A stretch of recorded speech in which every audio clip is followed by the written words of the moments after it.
Walang salitang nilayasan niya si Lucas na natitilihan. Marahan niyang itinulak ang pinto ng opisina nito na kanina pa niya nakikitang may nakasulat na Office of the CEO. It's payback time. Ex-husband.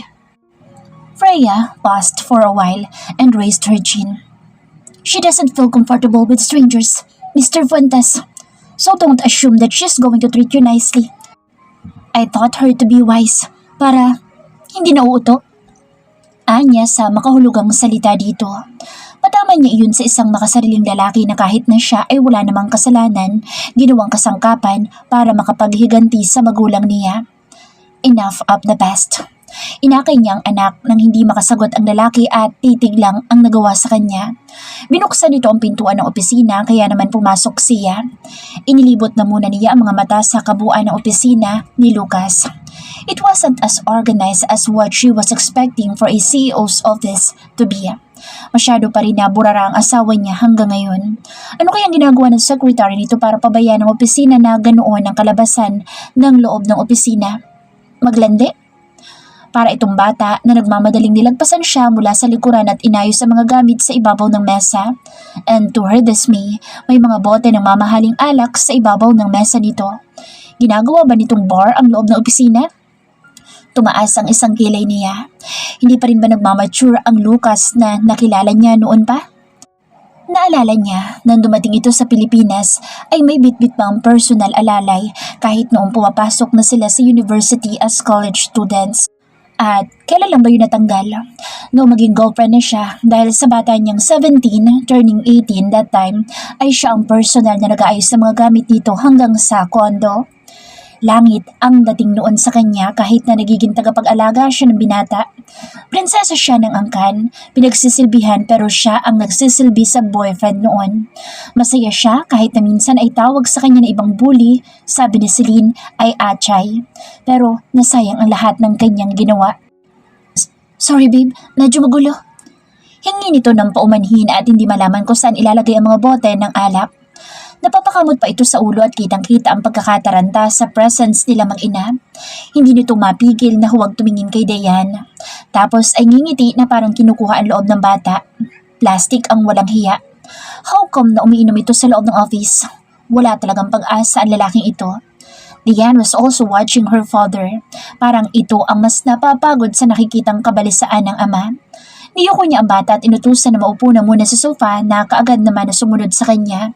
That's the time na napahabol ng tingin si Lucas sa bata. There was a sudden light of something in his beautiful eyes. Parang katulad iyon noong nakita niya ito sa elevator na magkatinginan sila. It was longing, but then again, baka mali siya. Pero bakit naman kung paghihiganti nga lang ang pakay nito, simula at sa pool, bakit ito makakaramdam ng pagkasabik ngayon? Makakaramdam ba ito ng ganoon? O may karapatan ba ang tulad nito na makaramdam ng ganoon? Wala dahil wala itong konsensya. How is it possible for a man like you manage a big company like this without dragging it down? Sinundan niya ang pag-iling ang tanong niya habang naglalakad siya palapit mismo sa pwesto habang magkasalikop ang mga braso niya sa dibdib. Nakakadismaya na ganito umakto ang isang CEO. You know, I can. He simply said, staring at her face. Matapos na ipasok ang mga bote sa isang trash bin at makabalik sa may mesa nito, sinimulan nitong salansanin ng mga papeles na sa tingin niya ay mas lalo pang nagugulo kaysa sa maayos. Napahawak na lang siya sa labi at kinagat ang hintuturo. Napatanga ito sa kanya kaya pinagtaasan niya ng mga kilay. Muli itong natauhan at bumalik sa ginagawa. She's so damn eager to fix those papers, but she suppressed herself. Namewang pa ito na parang isang modelo matapos iyon at parang pinagpawisan pa nga. Ayos na. Anito sabay lahad ng palad. Freya stared at Lucas for a while. Ang mukha nito ay halos walang pinagbago. Only that maturity made his face more defined. Nawala ang batang aura at cuteness nito. Napalitan ng isang gwapong mukha ng CEO. He's quite more manly and so good looking now. At aminado siya sa bagay na iyon. He's truly irresistible. Hindi maiwasan na mapatingin siya sa kwelyo ng damit nito na nilalaro kanina ng babaeng si Trisha. His collar was a little misaligned. Parang biglang gusto niyang ayusin at umangat na nga ang kamay niya pero napigil niya ang sarili. Naunahan na naman siya ng sama ng loob at inis sa lalaki. She sighed and gathered herself again. From her undenying love for him, she doesn't want to be a hypocrite or a martyr anymore. Sapat na ang mga pambababae nito para matauhan siya at huwag siyang magpakagaga pa. Parating mas dapat niyang pairalin ang kanyang utak kaysa sa kanyang puso. Ang gahiblang pagmamahal na natitira sa kanya ay hindi na dapat kumapal pa na singkapal ng mukha nito. Nakakabwisit. Alam ko magaling ka, and I don't care kung bumagsak ang kumpanya mo. Just don't pull down mine with yours. Tumaas ang noon niya sa inis dito. Ang yabang kasi ni Lucas. Alam naman niya na magaling talaga ito at kahit pa yata araw-araw itong lasing ay makakaya pa rin itong patakbuhin ng kumpanya kahit nakapikit man. Nasa dugo din kasi nito ang pagiging businessman. Ang ama nito ay isa din sa pinakamayaman. US-based nga lang ang mga negosyo pero Pilipino. The day she met Lucas ay under coma ang matanda at ewan niya kung naka-life support pa rin ba hanggang ngayon. Kahit gusto niya magtanong ay titiisin na lang niya na huwag kamustahin ng beanan. She just hopes that the old man is still alive and okay. Yeah? Parang namilyo ang ngiti ni Lucas. Ibang ipupull down ko sa'yo, together with mine. Makahulog ang saad nito kaya tumalim ang mga mata niya. She knows he is talking dirty at salip na maapektuhan siya ay nainis siya. At anong tingin nito? Basta niya ipapahila ang panty niya kagaya noong bata pa siya? No way. Do you want another slap on your face? How about a kick on your butt? Mataray na tanong niya sa asawa na nasa tabi pa rin niya. He glanced at her lips. Why not? Who knows? Maybe this time, it's not your bare neck which will catch the kiss. Perhaps, it might be your lips. He even bites his own lips. Inunahan niya ito ng sampal pero kaagad nitong sinalag ang kamay niyang dadapo sana sa pisngi nito. Hinawakan nito ang dalawa niyang kamay sa likod niya, embracing her tight at halos magdikit ang masalang bahagi ng katawan nito sa tiyan niya. His eyes became fierce. Ang mahirap, alam mo kung ano? Ang tagal mong bumalik kaya akala mo binaliwala ka na. Kahit ano ko'y itinago mo pa. You should be thankful na hindi ako nagagalit sa'yo, Freya. I should have hated you for not letting me know about our child. Because no matter how hard you try to deny it, she's mine. Berde man ang mga mata niya. Akin pa din siya. Kaya please naman babe, just give me a time. Halos dumikit na ang mukha nito sa mukha niya. Ang mga huling salita'y halos paanas na lang na sinabi ni Lucas sa kanya na para bang nahihirapan nito. At saan ito nahihirapan? Sa kademonyuhan? Just make sure you'll never be the same foolish girl again, Freya. Yun na naging salita sa kanya ng kaibigan na si Cecil. Ayaw nga noon na umuwi siya. Magtago na lang daw siya dapat habang buhay. At first, she thought it was the best thing to do. That was why she wasn't able to pursue the annulment. Para sa kanya ay hihintayin niya na lang ang 10 taon para mas mapadali na mapawalang bisa ang lahat. Pero nagbago pa rin ang isip niya at umuwi na nga siya. Si Cecil ang nagsilbing sumbungan niya at comfort zone noong mga panahon na nasa ibang bansa siya at halos hindi makapaniwala sa desisyon niya. Pagigihan daw niya ang kanyang determinasyon at itanim sa isip at puso kung ano ang ginawa ni Lucas sa kanya. His breathing was off-the-dotted and a little rough. Hindi siya nakasagot kaagad. Naluluha siya sa mga approach nito sa kanya. Mga galawang Lucas pa rin ito mula noon hanggang ngayon sa harapan mismo ng anak niya ngayon. Let me mommy go. Matigas na utos ng bata kay Lucas na nasa tabi na nila kaagad. I'm going to kick you. At nang hindi siya pakawala ng dati niyang asawa'y inapakan ng bata ang paa ng ama sa kasinipa. Gigil si Diana at nakatikom ng mariin ang bibig habang yakap ang lalalup sidal na daladala. Oh, so strong.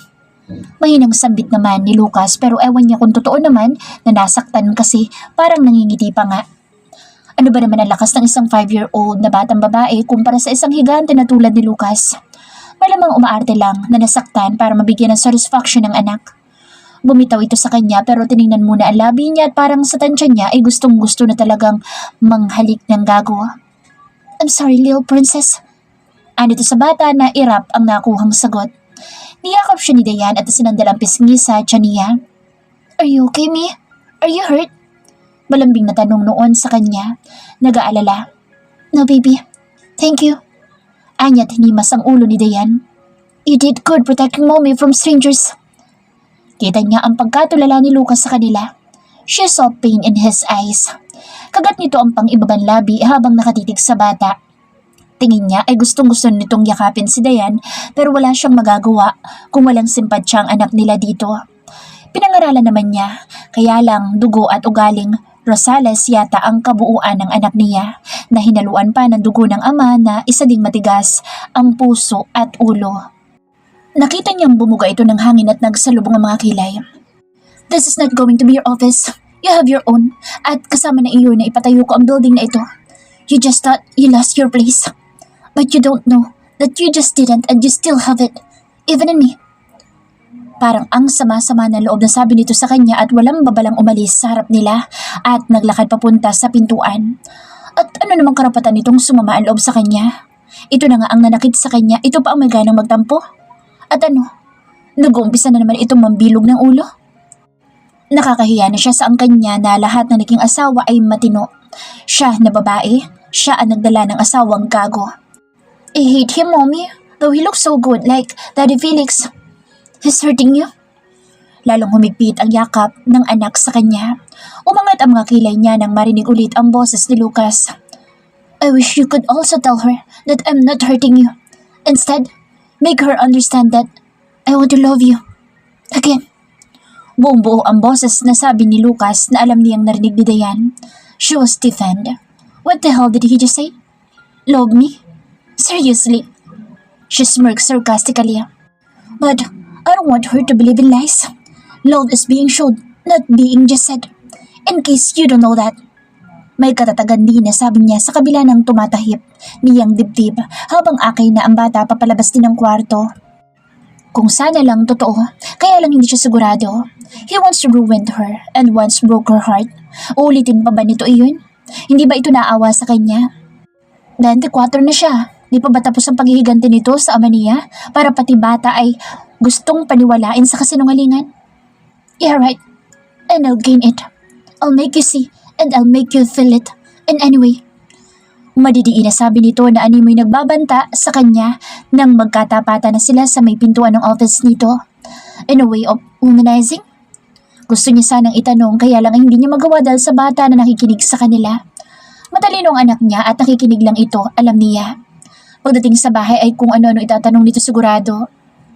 Saglit na tumigil siya. She looked at his handsome face and at his secretary. Would your dome be just around, Mr. Fuentes? I don't think so. Her eyes dilated and her lips twitched. Ayun na. Hindi na niya napigil nang makita niya ang haliparot na secretary nito.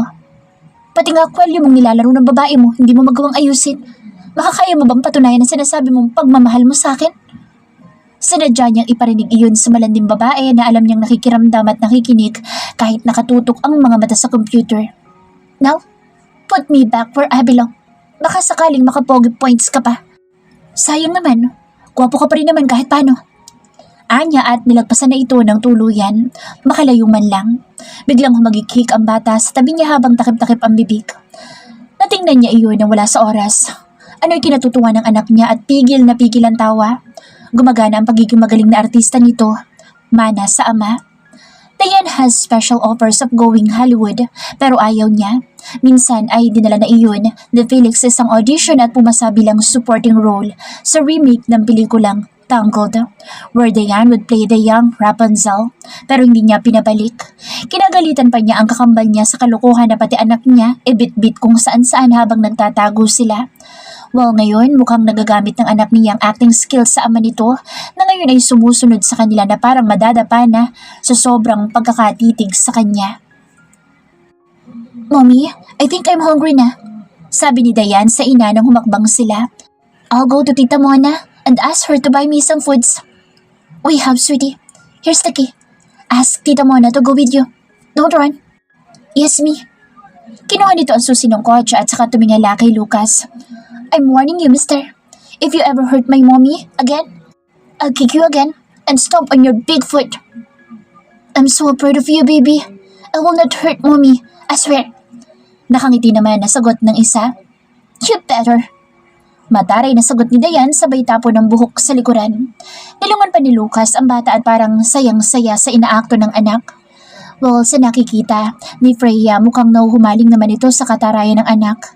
Kahit na wala pa siyang kumpirmasyon, mukhang buong paniniwala nito na anak nito si Dayan. Who will not suspect anyway?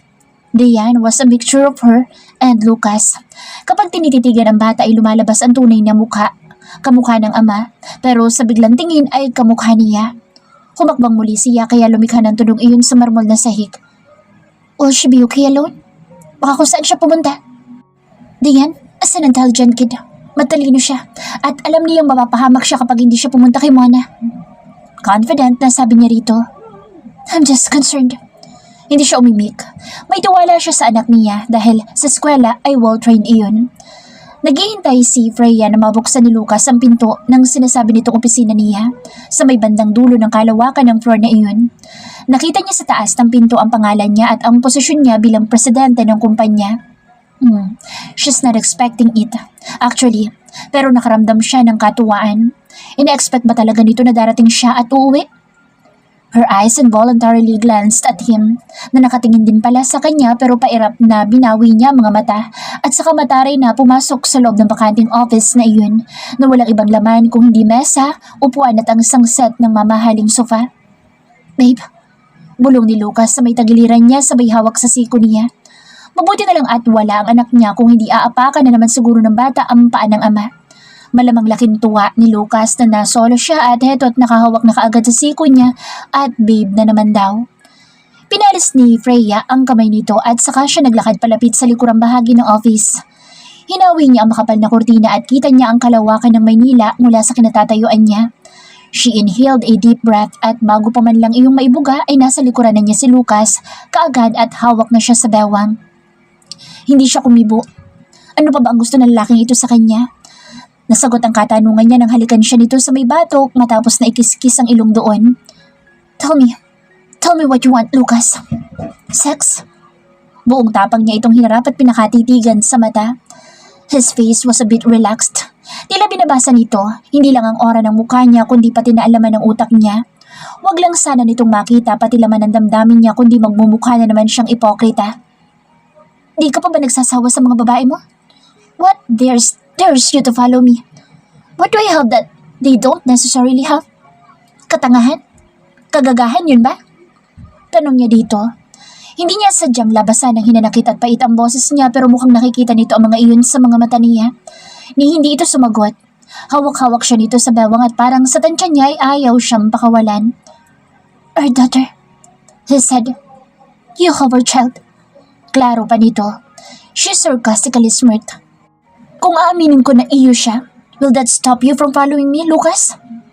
She crossed her arms. But then, he dragged her closer at halos siyakapin na siya nito pero hindi pa rin siya kumikilos.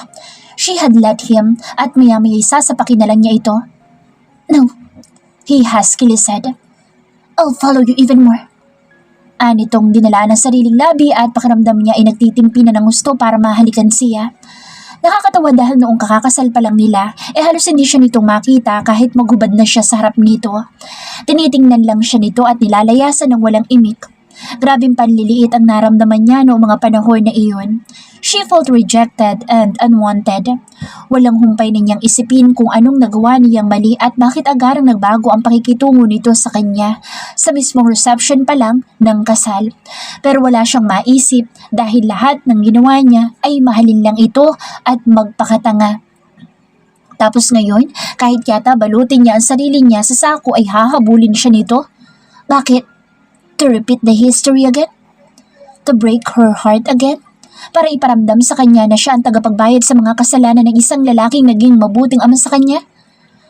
Sunod-sunod ang pagkurap niya nang maramdaman niya na napuno ng luha ang mga mata niya.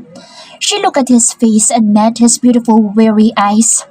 Mabilis siyang kumilos, paalis sana sa pagkakayakap nito pero lalo nitong hinigpitan ang pagkakakulong sa kanya. Let me go!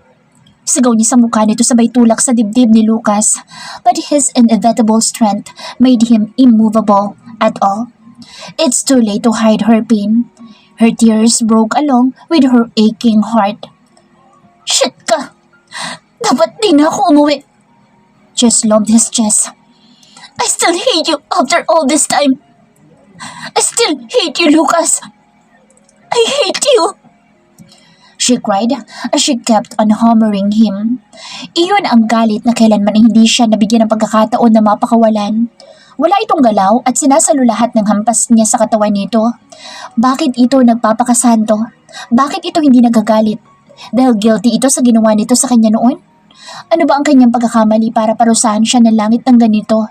Paladasal siya at laging humihingi ng saklolo sa kalangitan pero hindi niya mawari ang dahilan kung bakit may ganitong pangyayari sa buhay niya. Sana ibigay sa kanya ng Diyos ang kasagutan sa lahat ng tanong. Akala niya nakamove on na siya, hindi pa pala pero susiguraduhin niyang hindi na siya tanga. Nagmamahal ang puso pero ang utak ay nakakapag-isip. I hate you! She shouted once more at parang hindi na matigil ang pag-iyak niya. Pati ang pagbukas ng pinto ay hindi niya napansin at ang pagsanyas ni Lucas kay Mona na ilabas ulit ang anak nila na papasok na sana. Shit, nandyan na si Dayan. Pilit siyang kumawala sa pagkakayakap nito at saka siya naghanap ng pwedeng ibato sa lalaki. Dinampot niya ang kaisa-isang vase at ibabalibag sana niya sa sahig pero naagapan siya ni Lucas at naagaw ang vase. Damn you! I'll kill you first before you'll be able to hurt me again! She shouted again at halos kalmusin na niya ang asawa sa sobrang galit. Galit at sakit na itinago niya sa napakahabang panahon na ngayon lang niya na isang bulat sa harap nito sa mismong pagmumukha ng asawa niyang babaero at manloloko. Hindi siya matigil at namumula na ang mukha ni Lucas sa pagpipigil pero wala siyang pakialam. She'll do what she wanted to do because he's been doing what he wanted ever since. Until now, sinasaktan pa din siya nito. She slapped his face. That's why his jaws tightened. Damn it, Freya! I love you! He shouted at her face too. Natigilan siya. Parang nabingi pa siya sa mga salitang lumabas sa bibig nito. Yun ba ang gusto mong marinig simula't simula? Na mahal kita? Tanong nito sa kanya. Nanigas ang mukha niya sa inis. Bakit tinatanong pa nito? Inuunsulto ba talaga siya nito? Ano yun? Isa na naman pagpapanggap? Get your face out of my sight! Marahas niyang pinakawalan ng sarili mga braso mula sa pagkakahawak nito. Namumula ang mga iyon ng tingnan niya. I don't need that. I won't believe that. She gathered her strength again. Tumayo siya ng tuwid at pinahid ang mga luha at sa kanya ito tinalakuran para maupo siya sa swivel chair niya. Exactly. Kaya nga hindi ko masabi kasi hindi mo ko paniniwalaan. Tila naiinis na sabi nito at pinihid pa ang upuan niya paharap dito, mismo. Sumanda lang siya at nagawa pang pagkrosin ng mga binti niya kaya napasulyap si Lucas doon nang wala sa panahon. Ang dati niyang kalahati sa hita na damit ay mas lalo pang ang umikli pero wala siyang pakialam kung ano man ang makita nito. She can see how badly he's aching for her, to bed her, at yun ang paninindigan niyang huwag mangyari. Makabawi man lang siya dito. Wala sa hita ko ang mukha ko. Anya, namayas ka na. Talagang hindi na ako maniniwala sa'yo dahil tuso ka. I swear, I'm going to kill you if you hurt me again. Maring inabanta niya sa lalaki. Yeah, you already did. That day you went away without any word, without asking me, and without letting me explain the things that I wanted to say. Mas naniwala ka pa sa ipokritang si Cecil. Anito na parang ang pait-pait na mukha habang nakatingin sa kanya. Lumayas ka! Singhal niya dito. Nababuisit na siya. Ano na ba ang totoo sa mga sinasabi nito sa kanya? Mababaliw siya sa mga kagaguhan na lumalabas sa bunganga ng walang hiyang asawa niya. Kababalik pa lang niya, ito na kaagad ang ginagawa nito. You don't have the right to put the blame on me. Get out! She commanded him angrily. Napabuga ng hangin si Lucas. It's so damn hard to love a woman like you. So hard to love a Rosales.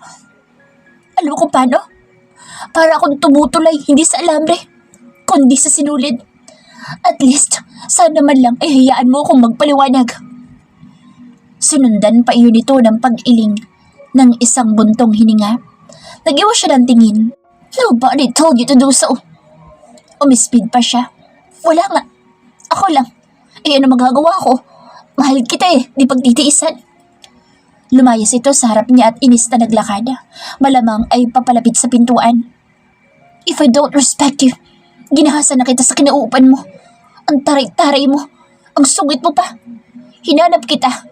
Alam ng Diyos pero sadyang ayaw mong pahanap. Bubulong-bulong pang sabi nito habang papaalis. Wala siyang reaksyon. Nahati ang kaisipan niya kung maniniwala ba siya sa mga sinasabi nito o hindi. Her heart says yes, but her mind says no. Takot na siyang magtiwala ulit, baka hindi na niya makaya this time if she would still fail. Not again? Not anymore. Nakaramdam siya na biglang manahimik matapos tumunog ng pinto pabukas. Pero alam niyang hindi pa lumalapat pasara. May hinihintay pa si Lucas na kung ano. Baka araw ng paghuhukom. Turn around, babe. Please. Aren't you going to look at me? I want to see your face. Malambing na tanong nito sa kanya. Nagpahabol pa talaga. She paused as her green eyes dilated. No. Matigas na sabi niya. Pinagsaliko pa niya mga braso sa dibdib niya. She's strong again. Hard as a rock. Nabawi niya ang sarili sa pagkabiyak niya kanina at hindi siya nahihiya. Wala siyang dapat na ikahiya lalo pa kung sa asawa niyang dakilang manlilinlang. Fine. Mahinang sabi ni Lucas. Alis muna ako. Paalam nito. Wow, himala. Nagpapaalam ito sa kanya ngayon? Puti na yata talaga ang uwak. I don't care. Matigas na sagot niya. I love you. Anito pa at ang boses ay walang kasing lambing. Os? Di nga. I hate you. Nirolyo pa niya ang mga mata. For now, baby. Dugtong dito sa sinabi niya bago niya narinig ang paglapat ng pinto pasara. Nagkiskisa ng ngipin niya. Inaasar talaga siya ng asawa niyang buwisit. Ang lakas ng self-confidence ng isang ito. Bilib na bilib ito sa sarili na lahat ng babae ay kayang paibigin. Kaya nga yata, siya nga ay minsan nang naging tanga. Magdududa pa ba siya? Hindi na yun katakataka kapag si Lucas ang pinag-uusapan. Ana? Freya called her former secretary. Hindi niya alam kung ano na ba ang posisyon nito ngayon sa kumpanya. Nandoon ito, nag-organize ng files. Umaaktong sekretarya pero iba ang sekretary ng asawa niya. She passed by and she knew that the woman at the secretary's table was looking at her. Told the technician to turn on all the speakers in the entire building. I want to announce my presence. I want to mention some rules which the CEO forgot to mention. Una sa lahat ay bawal ang malandi sa loob ng office ko. Matatas niyang sabi. Mabilis naman ako kumilos si Mona para sumunod sa kanya at naiwan silang mag-ina pero agad iyon na pumihit. Ma'am, parang sa technical room kayo nag-a-announce. Nandun po kasang radio officer. Okay, I'll go with you. Anya naman, nakataas ang noo. Ibinaba niya si Dayan mula sa mesa kung saan ito nakaupo. Mommy, what's malandi? Tanong nito kaya parang medyo nalaki ang mga mata ni Mona. Malandi means flirtatious. You will never understand it for now. Okay, maybe someday. Kibit balikat nito na parang antanda kung makto. Bumaba sila sa technical room. Nakaalerto ang mga tauhan na ipakilala siya ni Mona bilang presidente ng kumpanya. Shock was very evident on those men's faces but no one doubted Mona's words. Magandang hapon po, Ma'am Freya. Magalang na bati ng isang sa mga lalaki at sunod-sunod na bubati na ang iba sa kanya. Good afternoon. Ani naman niya. Hand me the mic, please, and turn on the speakers. Mabilis na kumilos ang mga iyon at iniharap sa kanya ang camera. Mukhang may monitor na din ang mga speakers ngayon. Suminya sa lalaki ng okay at ang ilaw ng camera ay pumula. Good day, Ania. This is your president, Miss Freya Arguelles Rosales. I want everybody to call me Miss Freya. Now that I am here, I will keep on eyeing every department. Hindi pwede ang chismisan dito. Don't forget that we have CCTVs at mas lalong hindi pwede ang landian.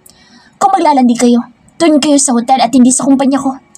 I will not have any first, second, or third offense. I'll fire you right away. Your CEO might be the kindest for you but now that I am here, I will not tolerate any lazy employees and those who do not extra effort to their work. Hindi ito bahay pahingahan. You're under a new management start today. Bawal ang tamad, chismosa at malalandi. That's all. Anya, saka ibinalik ang mikropono at lumabas ng kwarto na iyon. Tutuloy na sana siya sa paglakad pero nakita niya si Lucas na nakatayo at nakapamulsa sa may speaker ng lobby. Parang nakinig sa kanyang speech. His hands were in his pockets and he was looking at her through his lashes. Ang laylay ng damit nito ay hugot-hugot na sa trouser na suot. And he's blushing. Lasing ba ito? Welcome back, sweetheart. Anito sa kanya at kitang-kita niya ang pag-akyat ng mga mata ng anak niya sa kanya. Lihim siyang pinandidilatan kaya itinaas niya ang mga kilay kay Lucas. She's not your sweetheart, Mr. Guy. Anang anak niya pero humalakhak ang ama nito at tuwang-tuwa pa na tinatarayan ni Dayan. Let's go, Mi. Hinila siya ng bata at napasunod naman siya kaagad. Lumaya si Lucas at maghapon na nawala tapos babalik ay lasing. Anong gagawin nito sa opisina? Matutulog?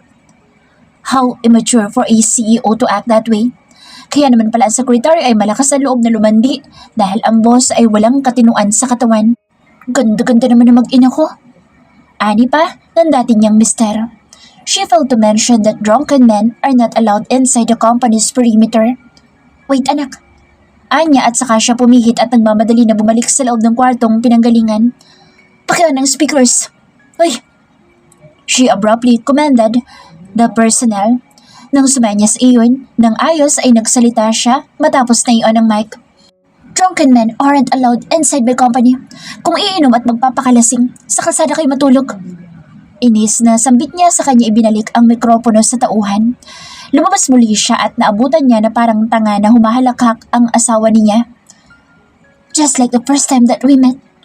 Makahulugan na sabi nito, saka tumawang muli pero nagmarcha na siyang papaalis.